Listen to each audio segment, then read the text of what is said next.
अनंत टिप्या refresh व्हा.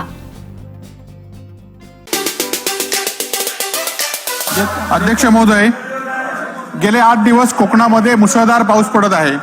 अनेक ठिकाणी दरडी कोसळलेल्या आहेत. ह्या दरडी रस्त्याच्या ठिकाणी कोसळायच्या, परंतु आता या सिंधुदुर्ग जिल्ह्यातील कुडाळ तालुक्यामध्ये बालावल गावातील बंगेवाडीमध्ये दरड कोसळून जवळजवळ 25 घरांना धोका उत्पन्न झालेला आहे. त्यातले 5 लोक बेघर झालेले आहेत.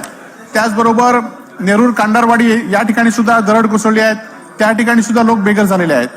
खरं तर शासनाने अशा या दरडी कोसळण्याची शासनाने नोंद घेतली पाहिजे आणि त्यांना योग्य ती मदत कार्य या ठिकाणी केलं पाहिजे, अशी आपल्या मार्फत शासनाला विनंती करतो.